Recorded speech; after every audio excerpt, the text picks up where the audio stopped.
So let's look at the solution to the practice problem for unit hydrographs. We're going to be doing this in Excel because to do it in anything but Excel would be totally insane. This is exactly what Excel is designed for. So here's our data. We're gonna do the first part here, which is the calculation of the unit hydrograph. Remember what the unit hydrograph says. It gives the response in terms of quick flow, the discharge measured at the stream relatively quickly following a precipitation event that occurs when 1 unit, and in this case we're using English units, so 1 inch of effective precipitation falls on the watershed. So if 1 inch of effective precipitation falls on the watershed, it will produce a storm hydrograph or event hydrograph given by the unit hydrograph. Now, this is also a 1 hour event. I'm sorry, 1 hour unit hydrograph in that 1 inch of precipitation, of effective precipitation, is to fall within 1 hour. So our data here consists of the hyetograph shown in green, and it shows basically 1 hour's worth of data with precipitation falling every 15 minutes, and we're showing the total depth of precipitation that falls in inches in column B. In columns C and D is the response of the stream. Now note, this is the storm hydrograph. This is not the total hydrograph. We've already removed base flow. So this is the event flow or quick flow or storm flow, the flow from the stream that results from runoff from the precipitation event. And you can see that there's a little bit of a lag that about 1 hour, just about the end of the precipitation event, we start to see some amount of quick flow into the stream here.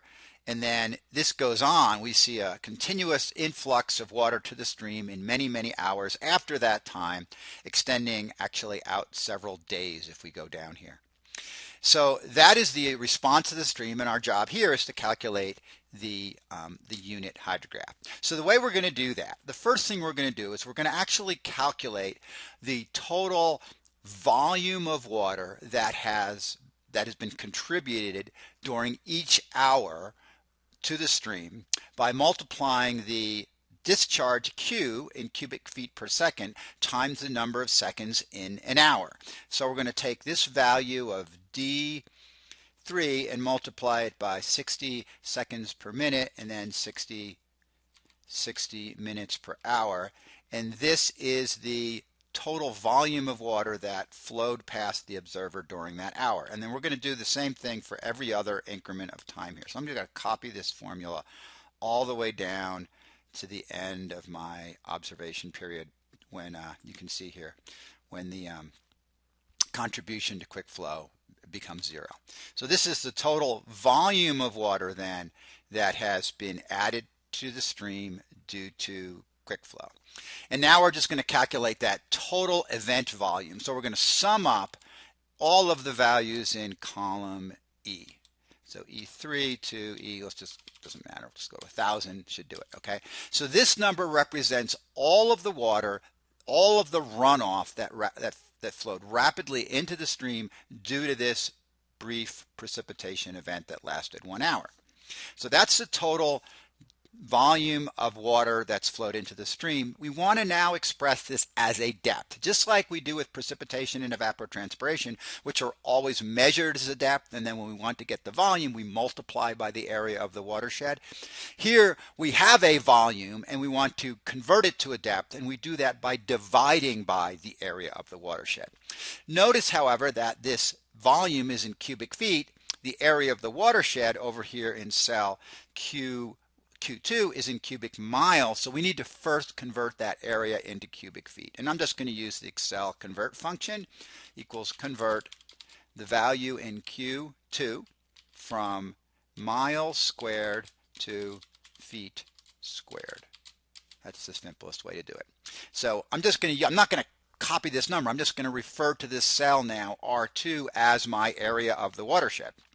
So to get the depth, the total depth of discharge, I'm going to take my total volume of discharge in F3, and I'm going to divide it by the area of the watershed in cell R2, and that will give me my total depth of discharge in feet. There it is. But since the precipitation is measured in inches, we want to actually calculate the depth of discharge in inches. So that's just going to be 12 times whatever I found in feet. There it is. So that represents 0.26 inches, then represents the total depth of the depth of discharge, storm discharge, that I observed in my stream following that 1 hour of precipitation. Well, how much precipitation fell? Actually, stop a second. One thing I should mention, this is exactly equal to effective precipitation. So the total depth of effective precipitation must equal the total depth of storm flow, event flow. So this thing here is the same thing as effective precipitation. And so we know the total precipitation, and now we can figure out what percentage of the total precipitation becomes effective precipitation. So that's what we're going to do next. So what's the total precipitation? So all I need to do here is to sum up all of these values that are there. So I'm just going to take the sum of those values here. I'm going to write equal sum of B3 to B7. So that's the total precipitation that fell in that hour in inches. It was 0.4 inches. And notice that the effective precipitation was only 0.26 of that, right? So this is going to be a really useful ratio here, which is the ratio of effective precipitation to total precipitation. And that's just simply going to be E equals H2 OH3 divided by I3. So it's a little bit less than 65%. Okay, so that means that with this total precipitation multiplied by about 65%, I'll get effective precipitation. That's something we're going to use in step 2.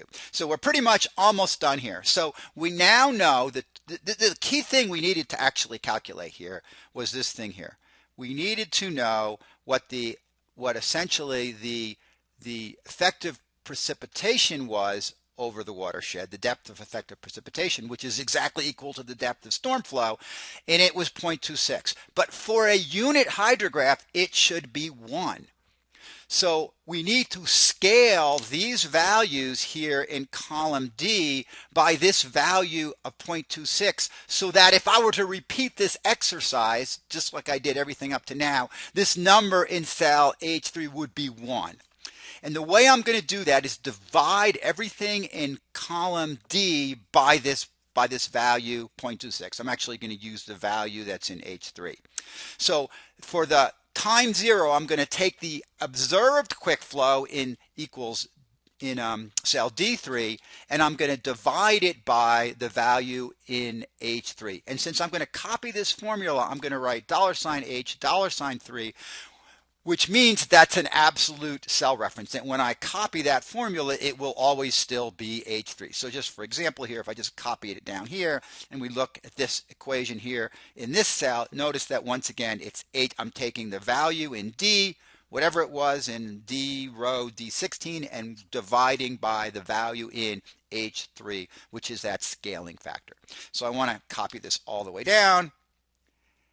And what I have here then is my unit hydrograph. Now, just for fun, if I just want to sort of demonstrate that this is really a unit hydrograph, one thing I could do is go through this exercise that I did here in these steps here to calculate the total amount of event flow here from this storm, and it should equal 1 inch. So let's just do it just for the heck of it, okay? So remember here, I'm going to calculate the total volume by taking the volume per second, the cubic volume per second in each increment, and multiply by the number of seconds in an hour. So that's going to be M3 times 60 times 60. This is exactly what I did before.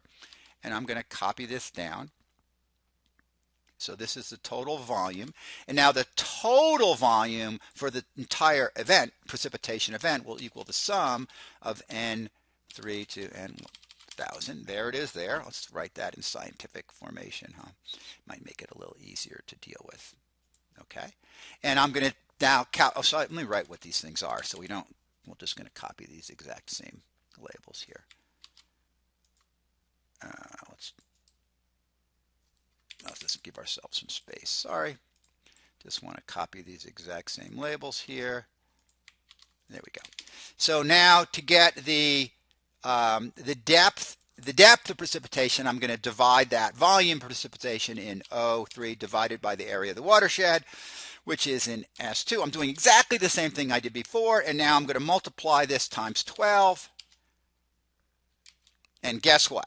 I come up with a total depth of storm flow of 1 inch, which is exactly what I should have, right? Because the depth of storm flow has to equal the depth of effective precipitation, and the unit hydrograph is the response of the stream to 1 inch of effective precipitation. So this thing in orange is indeed my unit hydrograph, and I'm going to use that in the second part of the problem to actually predict what the storm flow or event flow or quick flow will look like in a stream given a different set of precipitation values than the ones that drove this unit hydrograph.